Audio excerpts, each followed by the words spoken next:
பிறந்த குழந்தைங்களுக்கு பேர் வைக்கிறது நட்சத்திரப்படி தான் வைக்கணுமா? அதில வர்ற எழுத்தெல்லாம் எடுத்து தான் வைக்கணுமா? அப்படின்னாக்க, அப்படிலாம் ஒண்ணும் இல்ல. நீங்க சாமி பேர் வைக்கிறீங்க அப்படின்னாக்க, தாராளமா வச்சுக்கலாம். அதுக்கு வந்து நம்ம அந்த நட்சத்திர பேர் தான் வரணும்ன்றதெல்லாம் ஒண்ணும் இல்ல. எங்க குலசாமி பேர் வைக்க போறேன். என் இஷ்ட தெய்வத்துடைய பேர் வைக்க போறேன். முருகன் பேர் வைக்கிறேன். வெங்கடாஜலபதி பேர் வைக்கிறேன். பாலாஜின்னு வைக்கிறேன். இப்படிலாம் சொல்லி வைப்பாங்க இல்லையா? அப்படி சாமி பேர் வைக்கிறதுக்கு நீங்க நட்சத்திரத்த பார்க்கணுங்கிறது இல்ல. தாராளமா வச்சுக்கலாம். ஆனா, இப்ப அதெல்லாம் மாறிருச்சு. நவீன காலமா ரொம்ப டிசைனா பேர் வைக்கிறாங்க இல்லையா? அப்படி பேர் வைக்கிறப்ப, நட்சத்திர எழுத்த பார்த்து வைக்கிறதுங்கிறது கொஞ்சம் சௌரியமா இருக்கும். என்ன சௌரியம் அப்படின்னம்னா, பின்னாடில பேர சொன்னாலே இது இன்ன நட்சத்திரம், இன்ன ராசி அப்படின்னு சொல்லி பளிச்சுன்னு சொல்றதுக்கு நல்லா இருக்கும். அத வச்சு பலன் எடுக்கிறதும் ரொம்ப ஈஸியா இருக்கும். இது இன்னைக்கு நேத்து இல்ல. ஆதியிலிருந்து நடந்து வந்த விஷயம்.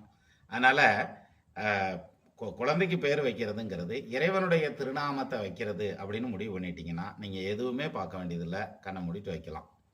இல்ல, நவீனமா வைக்கிறீங்க அப்படின்னா, நட்சத்திர எழுத்த பார்த்து பேர் வைக்கிறதுங்கிறது சிறப்பு.